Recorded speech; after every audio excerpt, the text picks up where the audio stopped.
Hello बच्चों, कैसे हैं आप सभी। आशा करता हूँ आप सभी अच्छे होंगे और स्वस्थ होंगे। इसके पहले वाली वीडियो में हम लोग ने देखा था क्लासिफिकेशन ऑफ यूनिट सेल, जहाँ पर हम लोग ने देखा था कि जो यूनिट सेल होती है वो प्रिमिटिव होती है और सेंटर्ड होती है, ठीक ना। प्रिमिटिव में एससीसी यानी सिंपल क्यूबिक यूनिट सेल आती थी, जहाँ पर हम लोग ने सिर्फ देखा था कि उसके 8 लैटिस पॉइंट होते हैं, उसको इमेजिनरी लाइन से कनेक्ट कर देते हैं, यानी क्यूब में हम लोग पढ़ रहे थे। फिर उसके बाद हम लोग ने देखा सेंटर्ड में, फिर सेंटर्ड में बॉडी सेंटर्ड, एंड सेंटर्ड यानी ईसीसी, बीसीसी और एफसीसी यानी फेस सेंटर्ड। ये सारी चीज़ें हम लोग देख के रख के आए थे। तो हमने बताया था इस तरीके से कुल मिला करके हमारे पास, जैसे क्यूब में हम लोग ने पढ़ा था उस तरीके से हमारे पास 7 क्रिस्टल सिस्टम होते हैं, जो कि मैंने लिखे हुए हैं। जैसे हम लोग ने क्यूब में देखा था ना कि एससीसी, बीसीसी और एफसीसी, उस तरीके से इस जो क्रिस्टल सिस्टम होता है वो क्यूबिक हम लोग ने देखा। इस तरीके से हमारे पास 7 क्रिस्टल सिस्टम होते हैं, इंक्लूडिंग क्यूबिक वाले को मिला लिया जाए तो, ठीक ना। तो एक मैथमेटिशियन आते जिनका नाम होता है ब्रेविस, तो उन्होंने बताया कि हमारे पास कुल मिलाकर के 14 प्रकार की यूनिट सेल होती हैं। इन 7 क्रिस्टल सिस्टम में 14 प्रकार की यूनिट सेल होती हैं। इसी को ब्रेविस लैटिस कहा जाता है, ठीक ना, जो कि मैथमेटिशियन ब्रेविस ने बताया था। तो ब्रेविस लैटिस, अगर आपसे क्वेश्चन पूछा जाए तो ब्रेविस लैटिस आप क्या कहोगे? सीधी सी बात है, there are only 14 possible 3D lattice. तो हमारे पास कुल मिलाकर के 14 पॉसिबल लैटिसेस बनती हैं, यानी यूनिट सेल्स बनती। 14 पॉसिबल यूनिट सेल्स होती, जो किसमें होती हैं? Are present in 7 crystal system. तो 7 क्रिस्टल सिस्टम आपके सामने हैं और 7 क्रिस्टल सिस्टम में आपको जो यूनिट सेल है वो यहाँ पर आपको दिख रही होगी। अगर हम इसको काउंट करें तो क्यूबिक में 3 दिखती है। क्यूबिक में कितनी दिख रही है हमें? क्यूबिक में 3 दिख रही है। कौन कौन सी? एससीसी, बीसीसी, एफसीसी, ठीक ना। टेट्रागोनल में देखा जाए तो 2 दिख रही है। कौन? एससीसी यानी सिंपल वाली और बॉडी सेंटर्ड। ऑर्थोरोम्बिक में बच्चों ये ऐसा होता है जिसमें चारों तरीके की दिखाई पड़ती है, इसलिए ये इंपॉर्टेंट हो जाता है। तो आपसे पूछा जा सकता है कि ऐसा कौन सा क्रिस्टल सिस्टम है जिसमें चारों प्रकार की यूनिट सेल्स आती हैं, तो वो है ऑर्थोरोम्बिक। बच्चों एग्जाम में ये पूछने वाला क्वेश्चन है। इसके बाद आप देख रहे हो 1 यहाँ पर भी, 1 यहाँ पर भी, यहाँ पर 2 और यहाँ पर 1। इसको काउंट करिए तो देखिए 3 2 5 5 4 9 9 और 1 10 11 12 13 और 14। तो 7 क्रिस्टल सिस्टम में कुल 14 प्रकार के हमारे पास यूनिट सेल्स होती हैं, जिन्हें हम ब्रेविस लैटिस कहते हैं। क्लियर है बात? अब देखिए, अगर क्यूबिक कोई होता है तो क्यूबिक में हमें 3 तरीके की यूनिट सेल मिलेगी। तो इसकी एक्सियल लेंथ क्या होनी चाहिए? एक्सियल लेंथ बच्चों जो हम लोग पढ़े थे, एज लेंथ जिसे हम लोग कहते हैं, ये तीनों बराबर होनी चाहिए, यानी ए बराबर बी बराबर सी, यानी तीनों लेंथ जो होनी चाहिए वो इक्वल होनी चाहिए। इसके बाद जो एंगल बनेगा वो तीनों, यानी अल्फा बीटा गामा, वो कितना होना चाहिए? 90 डिग्री का होना चाहिए, ठीक ना। आप जानते हो कि अल्फा और बीटा के बीच में, अल्फा ए और बी के बीच में आपका बनेगा गामा, ठीक ना। इसी तरीके से आपके बी और सी के बीच में बनेगा अल्फा और ए और सी के बीच में आपका बनेगा बीटा। तो ये वाले हमारे एंगल जो बनेंगे ये 90 डिग्री होने चाहिए क्यूबिक वाले क्रिस्टल सिस्टम में। और इसका एग्जांपल आपके सामने NaCl, जिंक, ब्लेंड, ये सब दिया हुआ है यहाँ पर। इसके बाद टेट्रागोनल। तो बच्चों ये आपको शेप इमेजिन हो जाए, इसलिए मैं आपको वीडियो के जो लास्ट में या फिर इसी में ही मैं आपको यहाँ पर एडिट करके आपको सारे क्रिस्टल सिस्टम दिखा दूंगा, एक पिक्चर लगा दूंगा जिससे आपको थोड़ा बहुत क्लियर भी होता रहे, ठीक ना।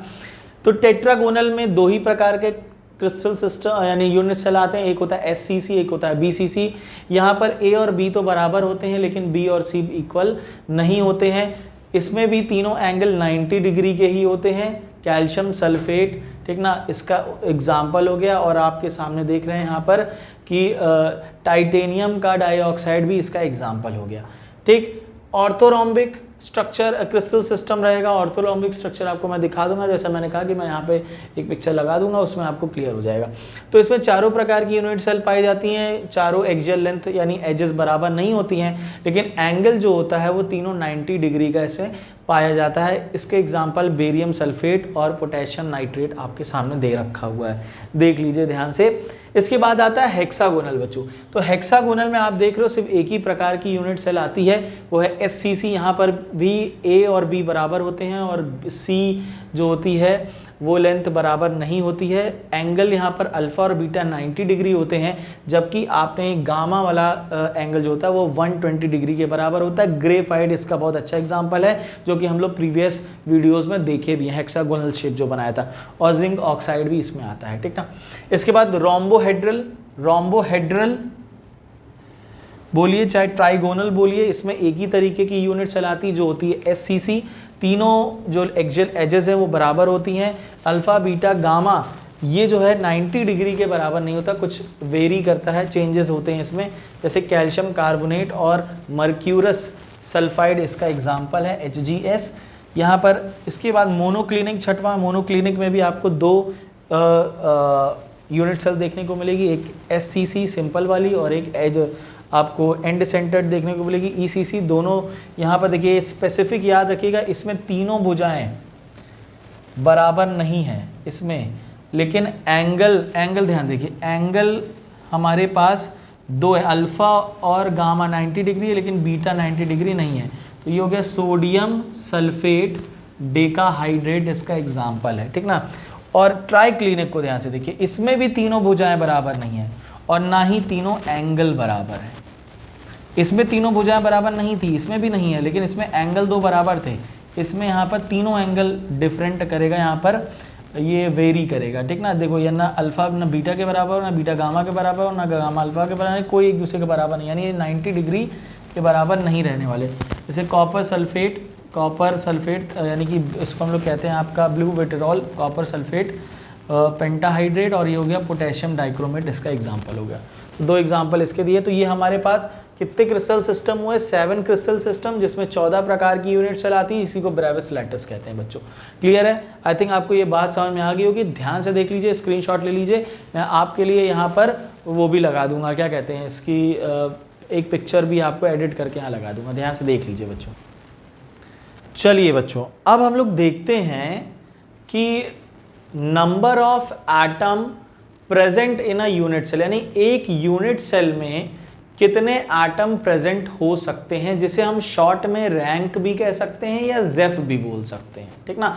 कि एक यूनिट सेल में कितने एटम होते हैं, यानी एक यूनिट सेल कितने एटम से मिल करके बनी होती है, ठीक है। इसी को हम लोग जेफ भी कह सकते हैं और रैंक भी बोल सकते हैं। अब ध्यान से देखिएगा यहाँ पर बच्चों, तो ये कैसे हम कैलकुलेट करते हैं, ध्यान से समझिए। मैंने यहाँ पर आपको एक क्रिस्टल सिस्टम पूरा बना के दिखाया, जिसमें आपको यहाँ पर 8 यूनिट सेल दिख रही होंगी।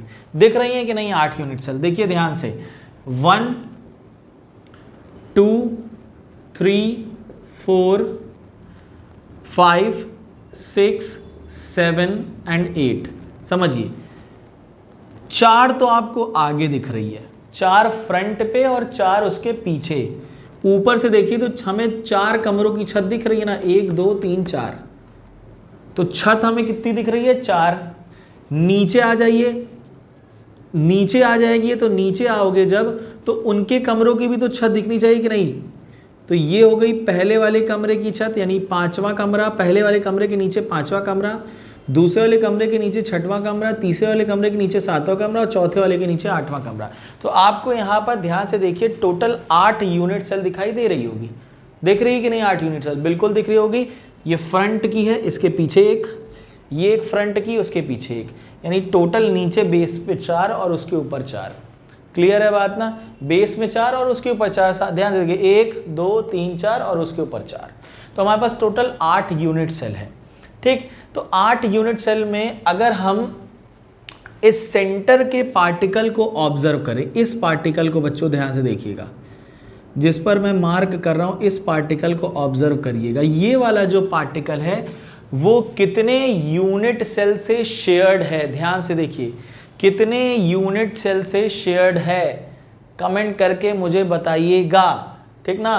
तो ये जो यूनिट सेल है, आप बताइए कितने से शेयर्ड है, ठीक। तो ये 8 से शेयर्ड है। कैसे? 8 यूनिट सेल, यानी 8 से शेयर्ड है। कैसे? ध्यान से देखो, अगर हम नीचे देखें, नीचे के यूनिट सेल्स, तो नीचे के यूनिट सेल्स कितने हैं? नीचे के यूनिट सेल्स हमारे पास 4 हैं। 4 यूनिट सेल है, तो एक पार्ट इसका यहाँ पे नीचे से शेयर्ड है, एक इधर से शेयर्ड है, एक इधर, यानी नीचे 4 यूनिट सेल है, ठीक ना, समझिएगा, नीचे 4 यूनिट सेल। उसके ऊपर भी हमारे पास कितनी यूनिट सेल है, 4 यूनिट सेल है। ध्यान से देखो, ये इससे भी शेयर्ड है, इससे भी शेयर्ड है, इससे भी शेयर्ड है, इससे भी शेयर्ड है। ऊपर इसी तरह इमेजिन कर लो, तो ये ऊपर वाले से भी शेयर्ड हो रहा है, आगे वाले से, इसके बगल वाले से भी शेयर्ड हो रहा है। यानी कि कहने का मतलब क्या है कि एक सेंटर का, अगर हम क्रिस्टल सिस्टम के एक सेंटर का पार्टिकल, मतलब एक कॉर्नर का पार्टिकल देखते हैं, कॉर्नर का ही पार्टिकल है, ये कॉर्नर का पार्टिकल हमारे 8 यूनिट सेल से शेयर्ड रहता है। यानी एक यूनिट सेल में इसका कंट्रीब्यूशन क्या रहता है, 1/8 पार्ट रहता है। कितना रहता है, 1/8 पार्ट। अब इसको ऐसे समझिए, मैं आपको थोड़ा जनरल वे में समझाने की कोशिश करता हूँ। जैसे अगर मानिए हमारे पास, इसी को मैं इमेजिन करता हूँ, हमारे पास एक सर्किल सा है। सर्किल मतलब क्या, अब ऐसे समझो, सर्कुलर में आपको कौन से खाने की चीज़ मिलती है, सर्कुलर रहती है, हिंट देता हूँ, रोटी भी रहती है उसमें, अंग्रेज़ों वाली रोटी, जिसे हम क्या कहते हैं, बेस कहते हैं, ठीक ना। कौन सा बेस हो गया, पिज़्ज़ा बेस, यानी हम पिज़्ज़ा बना रहे हैं, समझिएगा। तो पिज़्ज़ा हमारा खाने का मन है, ठीक ना, तो हम पिज़्ज़ा बना रहे हैं या मंगा रहे हैं। तो पिज़्ज़ा में अगर हम ऐसे मानिए कि हम पिज़्ज़ा अकेले हम खाने का मन है, तो एक पिज़्ज़ा आएगा। एक पिज़्ज़ा के कितने हिस्से हैं, 8 हिस्से हैं, समझिए, 1 2 3 4 5 6 और ये 7 और 8 हिस्से हैं, समझिएगा। एक पिज़्ज़ा के कितने हिस्से हैं, 8। अब इसको ध्यान से समझिए। अब ये 8 हिस्से हैं, अगर पार्टी करने वाले भी 8 लोग हैं, मतलब 8 लोग कमरे में हैं आपके, और ये पिज़्ज़ा आप अकेले नहीं खा सकते, 8 लोगों से शेयर करना है आप लोगों को, ठीक ना, एक ही पिज़्ज़ा को। तो एक एक के हिस्से में कितना आएगा, 1/8वां हिस्सा ही तो आएगा ना, आएगा कि नहीं आएगा, ध्यान से देखिए। तो एक के हिस्से में कितना आएगा, 1/8वां ही हिस्सा तो आए ना। 8, एक पिज़्ज़ा है, 8 लोग खाने वाले हैं, उस पिज़्ज़ा के 8 हिस्से हैं, ठीक ना, मैंने 8 स्लाइस करवा के मंगाया, तो एक एक स्लाइस में क्या होगा, 1/8 हिस्सा ही उस पिज़्ज़ा का मिलेगा। यानी कि पार्टी बहुत ही छोटी रहने वाली है एक एक स्लाइस के पिज़्ज़े की। तो ज़्यादातर लोग हॉस्टल में रहते हैं, एक पिज़्ज़े में इतने लोग मैनेज कर लेते हैं। फिलहाल 8 लोग तो नहीं होते हैं, कम ही रहते, लेकिन होंगे भी तो क्या, 8 लोग सब मैनेज कर लेते हैं, सब लोग मैनेज कर लेते हैं हॉस्टल में, बॉयज़ लोग। चलिए, तो क्लियर है आपको बात। तो उसी तरीके से यहाँ पर एक लैटिस पॉइंट है, यानी एक एटम है, ये इसको हम लोग क्या बोलते हैं, एटम कहते हैं, पार्टिकल कहते हैं। तो एक एटम है, एक एटम 8 यूनिट सेल में है, ठीक ना। कैसे प्रेजेंट होगा, तो अपना 1/8 हिस्सा क्या करेगा, वो कंट्रीब्यूट करेगा। कितना करेगा, 1/8 हिस्सा एक यूनिट सेल में वो कंट्रीब्यूट कर रहा है। ऐसे समझिएगा, एक पिज़्ज़ा है, खाने वाले 8 हैं, तो अगर खाने वाले 8 है तो एक के हिस्से में कितना भाग आएगा, 1/8 पार्ट आएगा, 1/8 पार्ट आएगा। कैसे, क्योंकि उस पिज़्ज़ा के 8 स्लाइस करा के रखे हैं। तो उसी तरीके से इस यूनिट सेल में आप क्या देखोगे, 8th पार्ट देखोगे इस यूनिट सेल का भी। तो हमारे पास इसके भी 8 हिस्से होंगे, जो अलग अलग जगह पे आपके अलग अलग जगह पर क्या होंगे, डिस्ट्रीब्यूट होंगे। एक इसमें होगा 1/8 पार्ट, 1/8 पार्ट इसमें, 1/8 पार्ट इसमें, 1/8 पार्ट इसमें, ठीक ना। एज इट इज़ 1/8 पार्ट हमारा किसमें शेयर्ड होगा, ऊपर वाले के साथ भी शेयर्ड होगा। तो ये ध्यान से देखिए, ये जो है, अगर 5वीं यूनिट सेल को देखो, तो ये 5वीं यूनिट सेल, तो 5वीं की आपका सीलिंग है, 5वीं की क्या है, सीलिंग है, लेकिन ऊपर वाले की क्या है, फ्लोर, बेस। फर्स्ट वाले का क्या है, बेस।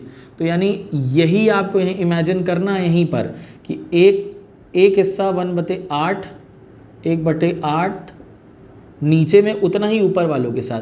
तो यानी एक का ये हो जाएगा सीलिंग और दूसरे वाले का हो जाएगा फ्लोर। जैसे ये कमरा है, तो यहाँ पर एक कोने में एक यूनिट सेल होगी, तो 1/8 इस कमरे में है, तो 1/8 ऊपर वाले कमरे में भी है, सेम एग्जैक्ट इसके ऊपर वाले में।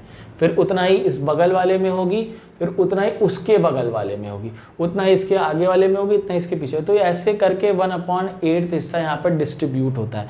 आई थिंक ये बात आपको समझ में आ गई होगी। तो चलिए हम लोग सबसे पहला अपना यहाँ पर सॉल्व करने की कोशिश करते हैं, जो कि होने वाला है, एक मिनट, हाँ चलिए सबसे पहला हम लोग सॉल्व करेंगे प्रिमिटिव यूनिट सेल में, यानी कि एससीसी में। सबसे पहले हम बात करते हैं एससीसी में, यानी कि इसको हम प्रिमिटिव वाली भी कहते हैं, primitive unit cell. Total number of atom की बात करेंगे। तो ध्यान से देखिए बच्चों, आपको पता होता है कि एससीसी में जो लैटिस पॉइंट होते हैं present at corner share by 8 unit cell. तो ये आप फैक्ट हमेशा लिख लीजिएगा। यहाँ पर कुछ बात, अच्छा चलो मैं, चलिए एक बात लिखो, atoms are present, atoms are present only at the corners, only at the corners of unit cell. तो इसमें जानते हो आप एससीसी में कि एससीसी में आपको 8 कॉर्नर होते हैं और 8 पर ही एटम मौजूद होते हैं, जैसा कि आपने बनाया हुआ है पहले से ही, आपने पहले से ही इसको बना करके रखा हुआ है। तो ये हमारी हो गई एससीसी, यही हमारे हैं यूनिट सेल्स। तो 8 कॉर्नर्स हैं, ये कॉर्नर की पोजीशन है, और 8 यूनिट सेल है हमारे पास। ध्यान से देख लीजिए, 1 2 ऊपर 4 नीचे 4, 8 हो गए, ठीक। और यहाँ पर एक चीज़ और, ये जो एटम्स है present shared by 8 unit cell, यानी कि यहाँ पर एक एटम जो है, 1 atom is shared by 8 unit cell, जो कि अभी मैंने बताया। एक एटम जो है वो किससे शेयर, कितने लोगों से शेयर्ड है? 8 यूनिट सेल से शेयर है। तो देखो 8 यूनिट सेल आपके पास बनी है, एक एटम कॉर्नर का कितने यूनिट सेल से शेयर है? 8 यूनिट सेल से शेयर है। एक में कंट्रीब्यूशन कितना होगा? वो 1/8 हो जाएगा। तो अभी हम लोग बात करते हैं, ठीक। तो इतनी बातें आपको पता चल गई। तो हम लोग यहाँ पर क्या कह सकते हैं यहाँ पर कि तो एक यूनिट सेल में, 1 यूनिट सेल में कितना कंट्रीब्यूशन है? 1/8 पार्ट। तो इसका भी, इस यूनिट सेल में कंट्रीब्यूशन 1/8, इसका भी 1/8, इसका भी 1/8, इसका भी 1/8, इसका भी 1/8, इसका भी 1/8, इसका भी 1/8 और इसका भी 1/8। यानी इस यूनिट सेल को बनाने में इसका कितना कंट्रीब्यूशन है? 1/8वां हिस्सा। इसका भी उतना ही सबका, यानी जितने भी लेटेस्ट पॉइंट आप देख रहे हैं, जितने भी एटम देख रहे हैं आप, उसका हिस्सा कितना है? 1/8। क्लियर? अब ध्यान से देखिए, तो अब हम यहाँ निकालने जा रहे हैं फॉर्मूला, यानी कि यहाँ पे हम ड्राइव करने वाले हैं कितने यूनिट सेल हैं। तो यहाँ पर हम लोग लिखेंगे 8 लैटिस पॉइंट्स या atoms at corners, at corner and its contribution is 1/8। तो टोटल यहाँ कितना निकल के आया? 1 निकल के आया। भाई सीधी सी बात है, आप कैसे टोटल 1 कर सकते हो? 8 गुणे 1/8, तो ये हो गया 1, ये कैंसिल हो गया, ठीक। तो ये हो गया हमारे पास 1। एससीसी में आप नंबर ऑफ एटम की बात करोगे तो वो 1 रहेंगे, यानी इसकी रैंक क्या आ गई? इसकी रैंक 1 आ गई।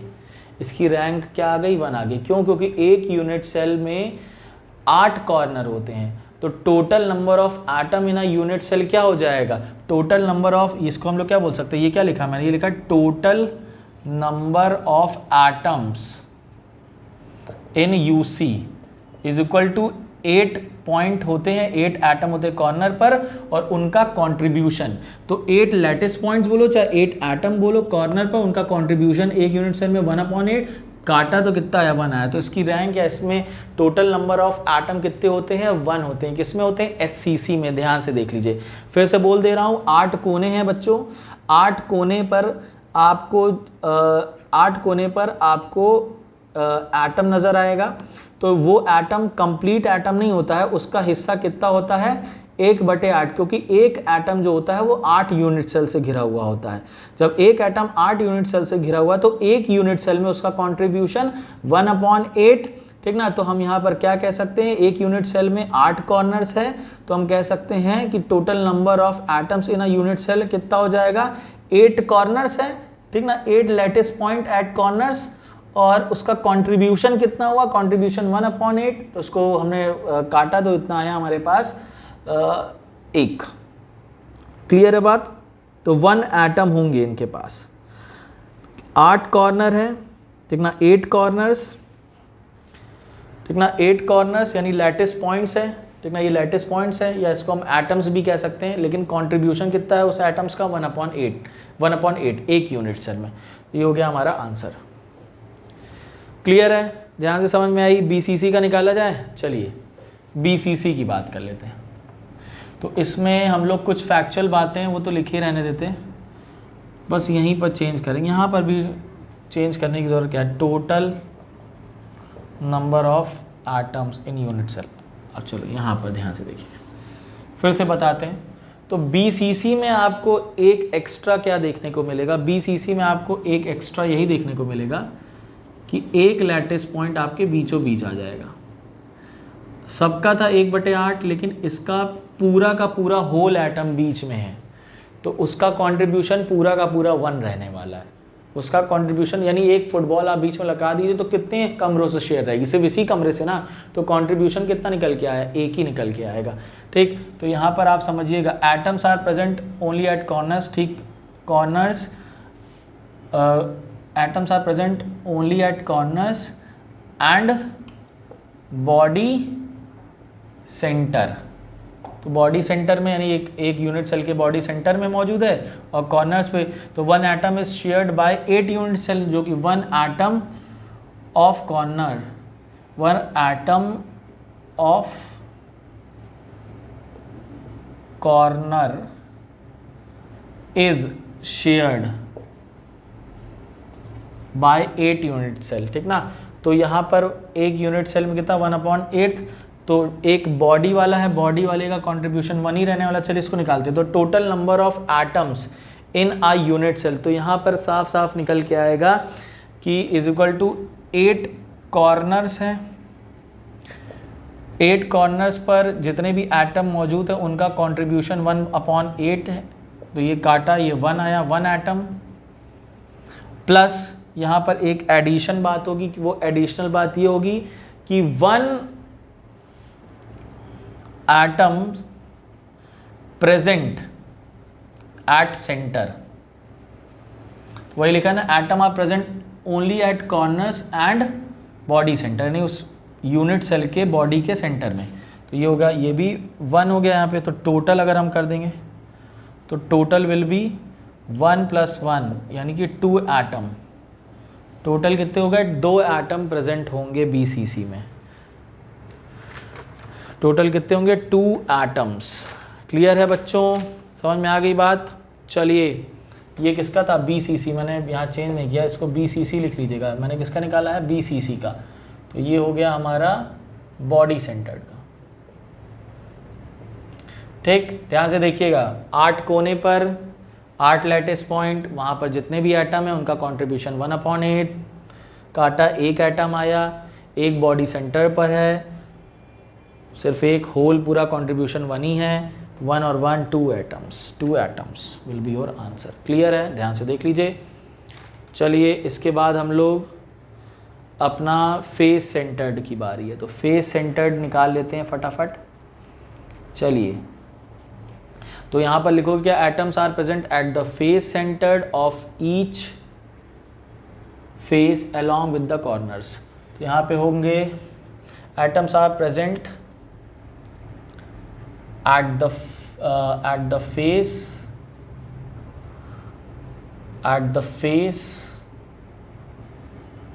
of unit cell along with corners। ठीक, तो 1 atom of corner is shared by 8 unit cell। when 1 atom of corner is shared by 8 unit cell. और फेस पे अगर इसको ना भी लिखो, ये डिटेल ना लगे, चलो चलिए यहाँ पर मैं इसको टोटल आपको करके दिखाता हूँ। चलो तो ये मैंने डिटेल लिख दी। अब फेस सेंटर में आप जान रहे हो फेस सेंटर का मतलब क्या होता है, एक यहाँ, एक यहाँ, एक यहाँ, एक यहाँ, एक पीछे की तरफ और एक आगे की तरफ। तो हो गए 6 फेसेस। तो atoms are present at the faces of unit cell along with corners. तो ध्यान से देखिए, इसको अब करते हैं सॉल्व। तो एट कॉर्नर, अगर हम कॉर्नर की बात कर लें, एट कॉर्नर्स, तो यहाँ पर आपको दिखेगा 8 कॉर्नर है, कंट्रीब्यूशन एक एटम का 1/8 है। सॉल्व किया 1 आया, ठीक। अब हम एट फेसेस की बात कर लें, तो फेसेस हमारे पास कितने हैं, 6 फेसेस होते हैं और एक का कंट्रीब्यूशन 1/2 होता है। ये आपको पता होना चाहिए कि अगर हम देखिए, एक ये वाली दीवार है, मान लीजिए आपके कमरे की राइट हैंड साइड में जो भी दीवार है उसमें आप होल कर दो, तो वो होल करोगे तो वो होल इस कमरे से भी शेयर्ड होगा, वो बगल वाले कमरे से भी शेयर्ड होगा, दोनों कमरे से। यानी कि वहाँ समझ लो एक एटम है जो इस कमरे में भी शेयर्ड हो रहा है, उस कमरे में, तो उसका कंट्रीब्यूशन कितना हुआ, 1/2। तो ये हो गया हमारे पास 3, तो ये हो गया हमारे पास टोटल 3। तो total number of atoms is equal to 1 + 3 यानी कि 4 एटम्स। तो 4 एटम्स मिल करके बनाते हैं FCC टाइप की यूनिट सेल को। यहाँ चेंज कर लेना, किसके बारे में लिखा, FCC के बारे में। देखो बार बार मैं भूल जाता हूँ और आखिरी में चेंज करता हूँ, फेस सेंटर्ड। ठीक, क्लियर है, फेस सेंटर्ड क्लियर है। चलिए फेस सेंटर्ड भी आप लोगों ने निकाल लिया, बहुत अच्छी बात है, डन। चलिए अब एंड सेंटर्ड निकाल लें, ECC। चलिए इसको मैं E कर देता हूँ और यहाँ लिख देता हूँ पहले एंड सेंटर्ड। देखो उसको मैं टार दिया था फालतू। चलो तो यहाँ पर एंड सेंटर्ड के केस में क्या लिखोगे, एंड सेंटर के केस में सिंपल है, atoms are present at the centre, atoms are present at the centre of 2 opposite faces, present at the centre of 2 opposite faces along with corners। ठीक ना, कोनों के साथ। तो एट कॉर्नर यही बात रहने वाली है, सेम हिस्सा। तो at opposite, at opposite 2 faces, इसको भी कर लेते हैं। तो ऑपोजिट 2 फेसेस की अगर हम बात करें तो एक समय पर 2 जगह, तो यानी कहने का मतलब है एक समय पर यानी 2 जगह रहेगा, तो कंट्रीब्यूशन 1/2 रहेगा, ये हो जाएगा 1। तो टोटल नंबर ऑफ एटम्स जो रहने वाले हैं वो रहने वाले हैं 1 और 1, यानी कि टोटल 2 एटम्स रहेंगे एंड सेंटर्ड वाले में। क्लियर है बच्चों, समझ में आ गई बात ना, क्लियर है। चलिए एक आखिरी बता देते हैं आपको, एज सेंटर्ड। ये आपके सिलेबस का पार्ट नहीं है लेकिन फिर भी मैं आपको इसको बता देता हूँ। तो एज सेंटर्स में बच्चों क्या होता है, जितनी एजेस रहती हैं, ठीक ना, एज सेंटर में जितनी एजेस रहेंगी, यानी मान लीजिए हमारे पास इनको बोला जाता है एज, एक ये एज होती है, एक ये एज होती है, एक ये एज, यानी टोटल 4 एज यहाँ पर ऊपर दिख रही हैं, 4 एज इसी तरीके से नीचे 4 एजेस जो होगी कॉर्नर्स में, वो दोनों कॉर्नर में। तो टोटल मिलाकर हम यहाँ पे कह सकते हैं हमारे पास 12 एज हैं, 4 4 8 और 2 इधर 2 इधर, यानी कि मिला करके 12। तो 12 एजेस के हिसाब से मैं इसको एक मिनट साफ कर देता हूँ, आपको क्लियर हो जाएगा थोड़ा सा।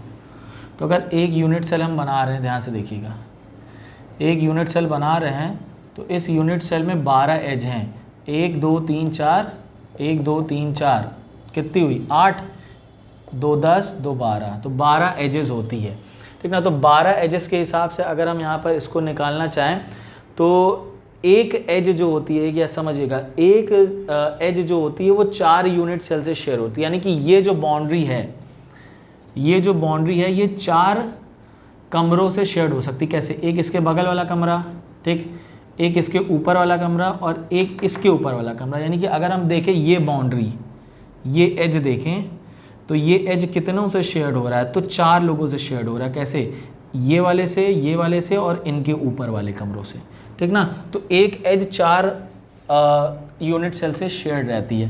तो यहाँ पर हम लोग आखिरी काम कर लेते हैं, एज सेंटर्ड कर लेते हैं। क्या है? Edge centred. तो हम लोग यहाँ पे क्या लिख सकते हैं कि वन एज